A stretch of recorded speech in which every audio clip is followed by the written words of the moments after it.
महाराष्ट्रातील सर्व भावी अधिकारी मित्र आणि मैत्रिणी स्वागत आहे आपल्या राष्ट्र नोकरी मराठी चॅनलवर। मित्रांनो, MPSC कंबाईन ग्रुप बी आणि ग्रुप सी 2026 साठी आपण प्रयत्न करत आहोत। ते म्हणजे त्यांची एक्झाम होणार आहे ती म्हणजे जुलै 2026। त्यासाठी आपण तयारी करत आहोत, परंतु ती तयारी कशी असायला पाहिजे, तार्किकदृष्ट्या असायला पाहिजे की नसायला पाहिजे, यासाठी आपण आढावा घेत आहोत। ते म्हणजे भूगोल सिरीजपासून आज आपली सिरीजचा हा तिसरा आहे व्हिडिओ, म्हणजेच तिसरी सिरीज सुरू आहे। बघा आजचा टॉपिक काय आहे, तर आजचा टॉपिक आहे महाराष्ट्रातील पर्वतरांगा, डोंगर आणि पठारे। मित्रांनो, हा टॉपिक सुरू करण्याच्या आधी तुम्हाला एक सांगू इच्छितो की हा टॉपिक खरंच महत्त्वाचा आहे का, आयोगाच्या दृष्टीने आयोगाने यावर प्रश्न विचारले आहे का, यासाठी आपण सविस्तर आयोगाच्याच प्रश्नपत्रिकेतून काही प्रश्न घेतलेले आहे, त्याचा आढावा बघूया। बघा, पहिला प्रश्न, महाराष्ट्रातील खालील पर्वतरांगेंचा क्रम उत्तरेकडून दक्षिणेकडे बरोबर आहे। हा बघा कधी आलेला आहे, कंबाईन ग्रुप बी 2019ला। नेक्स्ट बघा, शंभू महादेवांचे डोंगररांग नद्यांच्या दरम्यान आहे, कधी आलेला आहे, कंबाईन ग्रुप बी 2024ला। सोबतच पुढचा प्रश्न बघा, खालील विधानांचा विचार करा। रारेश्वरापासून शिंगणापूरपर्यंत पसरलेल्या रांगांना शंभू महादेव डोंगररांग असे म्हणतात। त्यानंतर सातपुडा पर्वतरांगेमुळे नर्मदा व तापी नदींचे खोरे अलग झाले आहे। पुढचा, हरिश्चंद्र बालाघाट डोंगररांगेमुळे गोदावरी व भीमा नदीचे खोरे अलग झालेले आहे। पुढचा, गोदावरी व तापी नदींच्या खोऱ्यांना वेगळे करणारी सातमाळा अजिंठा डोंगररांग आहे। बघा मित्रांनो, हा कधी आलेला आहे, तर ग्रुप बी 2025। आता मित्रांनो एक लक्षात ठेवा, हा जो पेपर झालेला आहे हा जानेवारी 2026ला झालेला आहे, म्हणजे सर्वात लेटेस्ट आहे हा। सोबतच हे देखील बघा, हा जो आहे 2024ची जाहिरात, याचा पेपर झाला होता 2025ला, म्हणजे सर्व लेटेस्टच आहे। बघा मित्रांनो, आयोगाचा कल कुठे आहे किंवा आयोगाचा अभ्यास करण्याचा किंवा पेपर काढण्याचा दृष्टिकोन बघा। पर्वतरांगा का बरं इम्पॉर्टंट आहे, तुम्हाला मी विथ प्रूफ दाखवलेलं आहे। 2019, 2024 आणि 2025 हे सर्वात लेटेस्टचं आहे। बघा याच्यामध्ये पर्वतरांगावर प्रश्न कशा प्रकारे विचारलेले आहे, तर बघा उत्तरेकडून दक्षिणेकडे क्रम विचारला आहे। जसं की ऑप्शनमध्ये आहे शंभू महादेव, त्यानंतर हरिश्चंद्रगड, सातमाळा, अजिंठा, याचप्रमाणे इथे बघा काय विचारलेलं आहे, तर शंभू महादेव डोंगररांगांना नद्यांच्या दरम्यान कोणते आहे, तर बघा इथं ऑप्शन काय दिलं आहे, तापी, गोदावरी, गोदावरी भीमा, भीमा कृष्णा, कोयना कृष्णा, या प्रकारे। हा देखील प्रश्न त्याचवरच आहे। बघा मित्रांनो, हा प्रश्न तुम्हाला यासाठी दाखवण्यात आलेला आहे की हा टॉपिक किती महत्त्वाचा आहे हे तुमच्या नेमकं लक्षात यायला पाहिजे। बघा अभ्यास करत असताना आयोगाचे PYQ, जसे की बघा PYQ ॲनालाइज करत असताना आपल्याला हे लक्षात आलं पाहिजे की आपण आयोगाचे PYQ ॲनालाइज करताना पुढचा प्रश्न किंवा पुढचा पेपर हा कशा प्रकारे येऊ शकतो, याची जेव्हा आपण तार्किकदृष्ट्या अंदाज बांधतो तो म्हणजे खरा अभ्यास होतो मित्रांनो। बघा, तर आज आपण हा टॉपिक घेणार आहोत, तो म्हणजे पर्वतरांगा, डोंगर आणि पठारे। तर बघा, सर्वात महत्त्वाचं म्हणजे सर्वात आधी आपल्याला महाराष्ट्राचा मॅप हा आपल्याला पाठ पाहिजे मित्रांनो। त्यामागचं कारणही सांगतो। बघा, महाराष्ट्राचा मॅप यासाठी पाठ पाहिजे, जसं की हा महाराष्ट्राचा मॅप आहे, तुम्हाला दोन राऊंड सर्कलमध्ये कलर दिलेले आहे, एक ब्लॅक आणि एक कलर। बघा हे का बरं दिलेलं आहे, त्यानंतर हे रेड कलरची वरची मार्किंग काय आहे, त्यानंतर ही निळ्या कलरची मार्किंग काय आहे, हे सर्व तुम्हाला सांगतो मी व्यवस्थितरित्या। बघा, आणि मित्रांनो या व्हिडिओचं एक विशेष आहे, हा व्हिडिओ तुम्ही पाहिल्यानंतर महाराष्ट्रातील पर्वतरांगा तुम्ही आयुष्यभरही विसरू शकणार नाही। आयोगाने केव्हाही आणि कुठल्याही प्रकारचा प्रश्न जर मांडला तुमच्यासमोर तर तो तुम्ही नक्कीच सोडवाल, इतकी खात्री देतो। बघा आता महाराष्ट्राचा विचार केल्यास हा पहिला पर्वत जो आहे आपल्याला दिसून येतो, हा सातपुडा पर्वत पहिल्यांदा, त्यानंतर सातमाळा, अजिंठा, त्यानंतर हरिश्चंद्र बालाघाट आणि सरत्या शेवटी शंभू महादेव। बघा मित्रांनो, मी मॅप का बरं म्हटलं तुम्हाला पाठ पाहिजे, त्यासाठी बघा हा जो सातपुडा पर्वत आहे ना, हा म्हणजे बघा हे जे रेड कलरनं आपण मार्किंग केलेली आहे म्हणजे तो आहे, म्हणजे जस्ट असं लक्षात ठेवा की हा महाराष्ट्राच्या उत्तरेस येतो। महाराष्ट्राच्या उत्तरेस अगर प्रश्न आला की महाराष्ट्राच्या उत्तरेस कोणती पर्वतरांगा आहे, तर ती म्हणजे कोणती, तर ते सातपुडा। बघा हे इथे दाखवलेलं आहे, मॅपमध्येच दाखवलेलं आहे। बघा हे जे रेड कलरनं शो झालेलं आहे ना, ते सातपुडा आहे। ठीक आहे मित्रांनो, सोबतच एक लक्षात ठेवा आणखी, ते म्हणजे सातपुडा या पर्वतरांगेने कोणत्या नद्या वेगळ्या केल्या आहे, तर ते बघा इथं आपल्याला दिलेलं आहे, नर्मदा नदी आणि तापी नदी या दोन नद्यांना वेगळं करणारा पर्वतरांगा म्हणजे सातपुडा पर्वत। ठीक आहे मित्रांनो, ॲनिमेशन किंवा या प्रकारे जर तुम्ही लक्षात ठेवसान तर तुम्ही हा प्रश्न कधीच विसरणार नाही। त्यानंतर जस्ट सातपुड्याच्या जस्ट खाली कोणती पर्वतरांग येतो मित्रांनो, बघा सातमाळा अजिंठा लगेच सातपुडा पर्वतच्या खाली येतो। आणि सातमाळा अजिंठा ही जी रांग आहे, या रांगेनं काय केलेलं आहे, तर तापी आणि गोदावरी या दोन नद्यांना वेगळं केलेलं आहे मित्रांनो। ठीक आहे, हे देखील लक्षात राहू द्या. सोबतच सातमाळा अजिंठाच्या जस्ट खाली कुठला येतो पर्वतरांग, तर ती म्हणजे हरिश्चंद्र बालाघाट. हरिश्चंद्र बालाघाटनं काय केलेलं आहे, तर गोदावरी आणि भीमा या दोन नद्यांना वेगळं केलेलं आहे. सोबतच हे देखील लक्षात राहू द्या, शंभू महादेव. शंभू महादेव डोंगररांग ही सर्वात दक्षिणेला म्हणजे महाराष्ट्राच्या दक्षिणेला साईडला येतो. ठीक आहे. तर या शंभू महादेव डोंगररांगेनं कुठल्या प्रकारच्या नदी वेगळ्या केलेल्या आहे खोरे, तर बघा भीमा आणि कृष्णा या प्रकारे. आता मी तुम्हाला पुन्हा घेऊन जातो मॅपकडे. मॅप का बरं इम्पॉर्टंट आहे आणखी पुन्हा सांगतो मी. बघा, जेव्हा आपण हा मॅप लक्षात ठेवतो ना मित्रांनो, तर आपल्याला वाचाचं पाठांतराचं हे झंझटच राहत नाही. सिंपल आहे. हा जो महाराष्ट्र दिसत आहे, सर्वच विद्यार्थ्यांनी महाराष्ट्राचा मॅप देखील पाहिलेला आहे. मॅपच्या नंतर एक लक्षात ठेवा, ते म्हणजे जस्ट मॅपच्या वर जे रेड कलरचं दाखवलेलं आपल्याला हे शो होत आहे. ठीक आहे. तर हे आहे सातपुडा. सातपुडा पर्वतरांग म्हणजेच महाराष्ट्राच्या उत्तर दिशेला आहे. तर सोबतच हे लक्षात ठेवा, हा जो ग्रीन कलरनं दाखवलेला आहे, मी आता पुन्हा रेड मार्क केलेला आहे त्याला, ही जी आहे ही सह्याद्री आहे मित्रांनो. ही सह्याद्री पर्वतरांग आहे. म्हणजेच पुन्हा एक लक्षात ठेवा, आता जर प्रश्न असा आला आपल्याला, प्रश्न आला काय कितीकदा येऊन गेलेला आहे, सह्याद्री ही पर्वतरांग महाराष्ट्राच्या कुठल्या दिशेला आहे, तर ती आहे मित्रांनो पश्चिम दिशेला. ठीक आहे. तर एक लक्षात ठेवा, त्या सह्याद्री रांगेमधून जे डोंगररांगा निर्माण झालेल्या आहे, तर त्या आहे सातमाळा अजिंठा 1. ठीक आहे. त्यानंतर हरिश्चंद्र बालाघाट 2 आणि शंभू महादेव म्हणजे 3. या प्रकारे हे लक्षात ठेवा.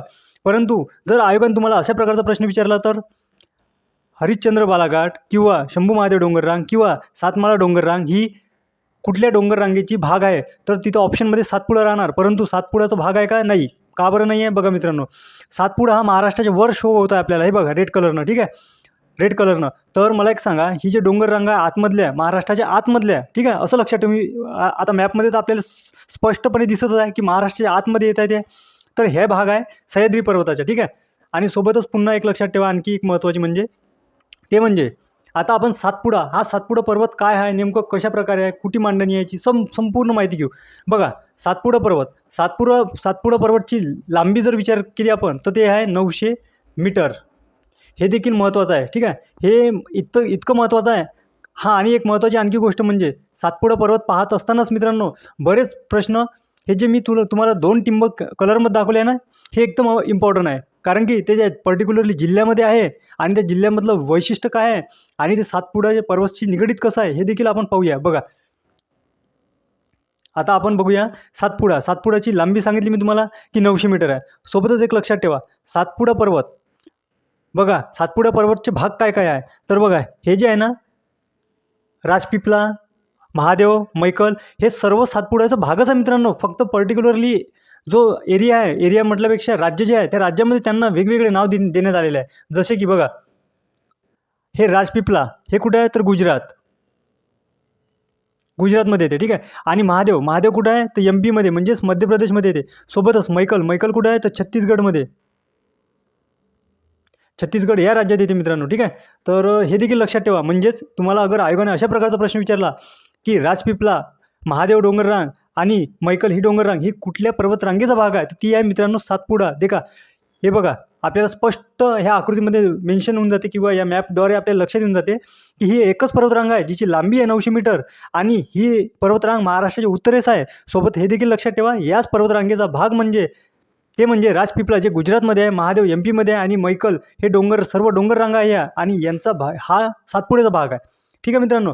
आता सोबतच आपण एक महत्त्वाचं ते म्हणजे बघा, आयोग आपल्याला इतके सिंपल प्रश्न विचारू शकते. सोबतच याच्यावर जर कठीण प्रकारचा प्रश्न विचारतो म्हटलं म्हणजे, तर ते बघा कशा प्रकारचे येणार. सर्वात महत्त्वाचं म्हणजे आपल्याला प्रश्न येऊ शकतो किंवा आलेलाही आहे, तो असा की भारतात सर्वोच्च शिखर कोणते, परंतु सातपुडा पर्वतशी आपण संबंधित आहोत. म्हणजे सातपुडा पर्वत या पर्वतच्या रांगेमधले सर्वात उंच शिखर कोणतं, तर बघा, सातपुडा या पर्वतरांगेतलं सर्वात उंच शिखर म्हटलं म्हणजे ते आहे धूपगड. आता मित्रांनो, धूपगड हे कुठं आहे, तर हे धूपगड आहे महादेव डोंगररांग या डोंगररांगेत आहे. कोणतं, धूपगड. आणि विशेष म्हटलं म्हणजे धूपगड जे आहे हे मित्रांनो MP मध्ये येते. जसं की मी तुम्हाला आता मॅपद्वारे दाखवलेलं आहे. हे बघा, हे जे आहे ना MP मध्ये महादेव हे काय आहे, डोंगररांग आहे. आणि या डोंगररांगेमध्ये शिखर कोणतं आहे सर्वात उंच, तर ते आहे धूपगड. हे देखील लक्षात ठेवा. सोबतच एक लक्षात ठेवा, अगर आपल्याला प्रश्न असं विचारला की सातपुडा पर्वतरांगेतील महाराष्ट्रातील सर्वात उंच शिखर कोणता, तर बघा मित्रांनो, यासाठी मी हे ब्लॅक कलरमध्ये दिलेलं आहे तुम्हाला. हे बघा, हा जो रेड कलरचा शो झालेला आहे तर आपल्या लक्षात आलं की हा काय आहे, तर हा पर्वतरांग आहे, ते म्हणजे सातपुडा. ठीक आहे. तर सातपुडा या पर्वतरांगेतील सर्वात उंच शिखर ते देखील महाराष्ट्रातलं कोणतं आहे, तर बघा, सर्वात उंच शिखर अगर भारतातलं विचारलं तर ते आहे धूपगड, जे की MP मध्ये आहे. हे इथे आहे. कुठे, तर बघा, हे इथे आहे. ठीक आहे. आणि सोबतच एक लक्षात ठेवा, महाराष्ट्रात विचारलं तर महाराष्ट्राचं हे ब्लॅक कलरचं जे शो होत आहे ना, हा जिल्हा आहे मित्रांनो नंदुरबार. नंदुरबार इथे माहिती आहे का, आता बघा नंदुरबार हा जो मॅप लक्षात ठेवा, नंदुरबार या जिल्ह्यामध्ये काय आहे माहिती आहे काय, तर तोरणमाळ. तोरणमाळ हे काय आहे, तर हे डोंगर रांग आहे. आणि त्या डोंगर रांगेमध्ये मित्रांनो, त्या डोंगर रांगेमध्ये अस्तबा, अस्तबा हे काय आहे, तर हे सर्वात उंच शिखर आहे मित्रांनो महाराष्ट्रातले. याची लांबी जवळपास 1325 मीटर आहे. हे सगळ्यात इम्पॉर्टंट आहे. हा MPSC काय आहे, तर हे आहे MPSC, हिला म्हणते MPSC.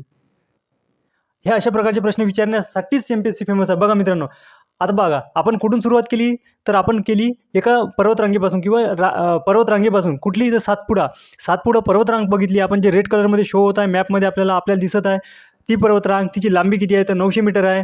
आणि सोबतच तिची सर्वात उंच शिखर कुठला आहे, तो भारतामधला, तो बघितला आपण, जो रेड कलरच्या टिंब्यामध्ये आपण शो केलेला आहे, तो म्हणजे कोणता, तर धूपगड. तो कुठे आहे, तर महादेव डोंगर रांगेमध्ये. हे सर्व कुठे येते, MP मध्ये. सोबतच आता एक महत्त्वाची गोष्ट म्हणजे बघा, हे जे आहे ना मित्रांनो, तुम्हाला आणखी डिटेल आणि डीपमध्ये शिकवण्यासाठी बघा, मॅप आपण क्लिअर करून घेऊ, जेणेकरून पुन्हा आपल्या लक्षात येणार व्यवस्थित. बघा मित्रांनो, आणखी एक महत्त्वाची गोष्ट म्हणजे ह्या सातपुडा पर्वतचा महाराष्ट्रातील भाग कोणता आहे, तर बघा, हा सर्व भाग जो आहे ना मित्रांनो, हा सातपुडेचा आहे. म्हणजेच आता पुन्हा डीपमध्ये शिकवतो तुम्हाला. बघा, सातपुडा पर्वतरांगेतील जो भाग आहे तो म्हणजेच तोरणमाळ डोंगर रांग, ती म्हणजे नंदुरबार जिल्ह्यामध्ये येते. इथे येते कुठं, तर हे बघा, हा जिल्हा कुठला आहे, नंदुरबार. इथे काय येते, तर तोरणमाळ. आणि याच्यामध्ये काय येते, तर अस्तबा हे शिखर आहे सर्वात उंच. ठीक आहे. हे कुठं आहे, तर नंदुरबारमध्ये. आणि नंदुरबार हे सर्व कशाचा भाग आहे मित्रांनो, तर हे आहे सातपुडाचा. सोबतच एक एक आणखी लक्षात ठेवा. आता दुसरा हा जो पॉईंट आहे बघा, हा जिल्हा आहे अमरावती. अमरावती अत्यंत महत्त्वाचा मित्रांनो. का बरं महत्त्वाचा ते देखील सांगतो. आयोगाने अनेकदा प्रश्न विचारलेला आहे. अमरावती. ठीक आहे मित्रांनो. आता बघा, यामध्ये काय आहे, तर यामध्ये गाविलगड टेकड्या येते. गाविलगड या टेकड्या येते. आणि या टेकड्यामध्ये मित्रांनो, या टेकड्यामध्ये 2 शिखर आहे. ते म्हणजे एक आहे वैराट आणि दुसरा आहे चिखलदरा. हे देखील महत्त्वाचं मित्रांनो. सोबतच एक लक्षात ठेवा, आणखी म्हणजे या शिखरांची उंची जी आहे, आयोग ते देखील विचारतो. आता मला एक सांगा, वैराट हे शिखर हे आपल्याला सर्व परिचित आहे, ज्याची उंची जी आहे 1117 मीटर आहे. किती आहे मित्रांनो, 1117. तर सोबतच एक देखील हे लक्षात ठेवा, 1117 मीटरमध्ये आहे ही उंची. सोबतच मला एक, तुम्ही कमेंट बॉक्समध्ये एक उत्तर द्या मित्रांनो. ते म्हणजे बघा, हे जो चिखलदरा आहे, या चिखलदराची उंची किती आहे, हे तुम्ही कमेंट बॉक्समध्ये नक्की उत्तर द्या. सोबतच बघा, आता बघा, अमरावतीमध्ये गाविलगड हे जे डोंगररांगा आहे, त्यांच्यामध्ये वैराट आणि चिखलदरा हे 2 शिखर आहे सर्वात उंच. अमरावतीमधलं सर्वात उंच शिखर म्हणजे वैराट आहे. ठीक आहे. तर हे देखील कशाचा भाग आहे, तर हे मित्रांनो भाग आहे, आपल्याला शो होत आहे इथे. तर हे कशामध्ये, मॅपमध्ये का बरं दाखवतो आपण, कारण की तुमच्या प्रॅक्टिकली लक्षात राहिलं पाहिजे. हे सर्व भाग आहे सातपुडेचा. ठीक आहे, सातपुडा पर्वतरांगेचा. सोबतच आता एक महत्त्वाचं म्हणजे आणखी, आयोगाने याआधी विचारलेले प्रश्न आणि आपण या आकृतीद्वारे किंवा या मॅपद्वारे आपण कसे प्रकारे ते टॅगल करू शकतो, किंवा आपण याद्वारे येणारा सर्व प्रश्न हे चांगल्या प्रकारे हाताळू शकतो. तर बघा मित्रांनो, जी मैकल आहे, येणारा प्रश्न मी तुम्हाला सांगतो कसा राहू शकते. बघा, हे जे मैकल आहे हे कुठे आहे, तर छत्तीसगडमध्ये आहे. ठीक आहे. आणि एक महत्त्वाचं म्हणजे आणखी यांची लांबी तुमच्या लक्षात ठेवायची आवश्यकता आहे काय, तर बघा, मैकल वगैरेची लांबी लक्षात ठेवायची गरज नाही आहे. सोबतच धूपगडची लांबी सहजपणे लक्षात ठेवू शकता, 1350. का बरं, तर हे भारतातील सर्वात मोठे शिखर आहे. कशाबाबत, तर सातपुडाबाबतचे. ठीक आहे. बघा मित्रांनो, यावर जर का आयोग आपल्याला प्रश्न विचारेल तर तो प्रश्न कशा प्रकारचा राहणार ते देखील आपण पाहूया. बघा प्रश्न, सातपुडा पर्वतरांगेतील भारतातील सर्वात उंच शिखर कोणते? तर बघा इथं काय विचारलेलं आहे आपल्याला, सातपुडा पर्वतरांगेतील, जे की आपण मॅपच्याद्वारे देखील पाहिलेलं आहे. तर ते म्हणजे कोणते राहणार? सातपुडा पर्वतरांगेतील सर्वात उंच शिखर ते माहीत आहेत आपल्याला की MP मध्ये येते, MP मध्ये. परंतु ते कोणते? तर हे बघा मॅपच्याद्वारे आपण जसं की मगाने पाहिलेलं आहे, हे बघा MP. आता मला एक सांगा, हे जे आहे MP, इथे आपण काय पाहिलेलं आहे की सर्वात उंच भारतातलं कोणतं शिखर राहणार? तर ते आहे धूपगड, जे की MP मध्ये येते. आणि विशेष म्हटलं म्हणजे डोंगर रांग कोणती त्याची, तर ते देखील आपण पाहिलेलं आहे. डोंगर रांग म्हणजे कोणती? महादेव. बघा याद्वारे अगर आपण मित्रांनो हा अभ्यास अगर अशा प्रकारे केला तर तो अभ्यास एकदम प्रॅक्टिकली होतो आणि डोळ्यासमोर एकदम चित्र दिसून येते. आणि सोबतच आपल्याला येणारे प्रश्न देखील आपण याच प्रकारे टॅगल करू शकतो. बघा पुढील प्रश्न आपल्याला कशा प्रकारे विचारू शकतो आयोग हे देखील पाहू. महाराष्ट्रातील सर्वात उंच शिखर कोणते? ते देखील कशाचे? तर सातपुडा पर्वतमधले. बघा आपण भारतातले पाहिले, भारतातले कुठे आहे? तर MP मध्ये आहे, MP मध्ये. आणि महाराष्ट्रातलं पाहतं म्हटलं तर ते ते देखील पाहूया आपण. बघा हे पहा, जे आपण हा ब्लॅक डॉट्स दिलेला आहे, हा कुठे आहे? तर नंदुरबार यामध्ये. आता यामध्ये नंदुरबारमध्ये कुठली डोंगर रांग आहे? तर ती म्हणजे तोरणमाळ. हे देखील आपण पाहिलेलं आहे. सोबतच हे देखील पाहू आपण की तोरणमाळमध्ये सर्वात उंच शिखर कोणतं आहे? तर ते आहे अस्तंबा. आणि याची उंची देखील पाहू आपण 1325. हे सर्व आधी पाहिलेलं आहे आणि पुन्हाही पाहिलेलं आहे, यासाठी का जेवढी रिव्हिजन होणार तेवढ्याच प्रकारे तुमचा हा विषय एकदम स्ट्रॉंग होणार मित्रांनो. आणि सोबतच पुन्हा बघा, जर आणखी अगर प्रश्न विचारतो म्हटलं तर कशा प्रकारे राहणार? बघा महाराष्ट्रातील कोणते शिखर सातपुडा पर्वतरांगेचा भाग आहे? बघा काय विचारलं आहे? सातपुडा पर्वतरांगेचा भाग विचारलेला आहे, जे की महाराष्ट्रातली कोणते शिखर आहे? तर बघा मित्रांनो, हा देखील आपण मॅपद्वारे सोडवू. म्हणजे मॅपद्वारे यासाठी सोडवू आपण की येणाऱ्या एक्झाममध्ये अगर अशा प्रकारचा प्रश्न आला आणि टायमिंगचा अभाव, भरपूर मोठ्या प्रमाणात प्रेशर राहते विद्यार्थ्यांच्या मनात, डोक्यात, तर अशा प्रकारे आपल्याला ते ड्रॉईंग आठवण आली पाहिजे, जेणेकरून आपण इझिली आपण सोडवू शकतो. बघा आता आपण पुन्हा मॅपच्याद्वारेच बघू. बघा यामध्ये आपल्याला दिलेला आहे नंदुरबार, जो की आपण तोरणमाळ पठार काढलेला आहे. त्या तोरणमाळ पठारा देखील कोणता आहे? तर अस्तबा,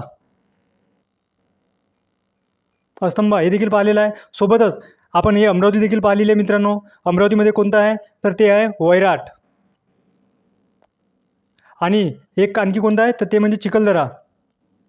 हे देखील आपण पाहिलेलं आहे. सोबतच कुठली डोंगर रांग आहे? तर ती देखील पाहिलेली आहे आपण. कोणती? गाविलगड.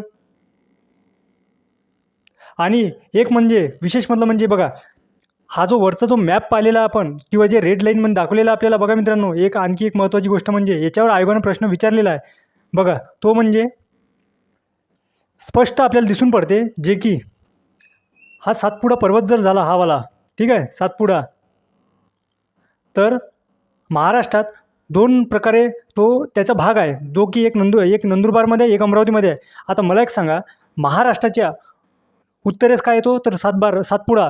आणि सातपुडा हा जो आहे महाराष्ट्राच्या उत्तरेस आहे. सोबतच एक देखील लक्षात ठेवा, महाराष्ट्राच्या पूर्वे साईडला येतो तो म्हणजे गाविलगड. एक लक्षात ठेवा, गाविलगड म्हणजेच आपलं अमरावती जिल्हा. अमरावती जिल्ह्यामध्ये वैराट आहे आणि चिखलदरा आहे. हे कुठे येतो? महाराष्ट्राच्या तो पूर्व दिशेला. हा देखील प्रश्न येऊन गेलेला मित्रांनो.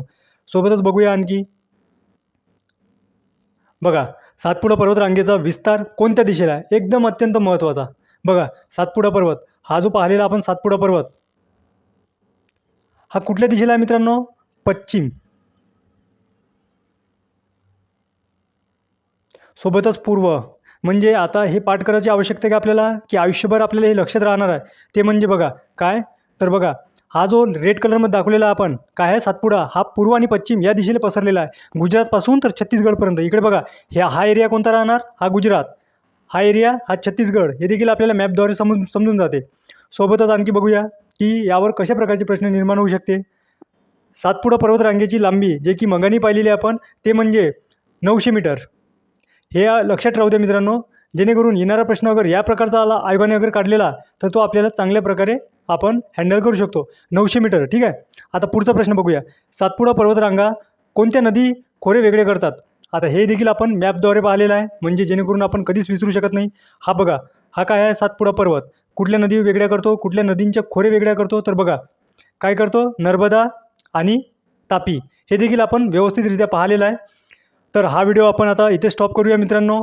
बघा महाराष्ट्रातील सर्व विद्यार्थ्यांसाठी महाराष्ट्रात ज्याही एक्झाम होतात त्यासाठी आपण योग्य मार्गदर्शन, सोबतच PYQ, ॲनलाईज करून आणि संपूर्ण अभ्यासक्रम हा आपल्या यूट्यूबच्याद्वारे सर्वांपर्यंत व्हिडिओद्वारे माध्यमातून आपण पोहोचत आहोत.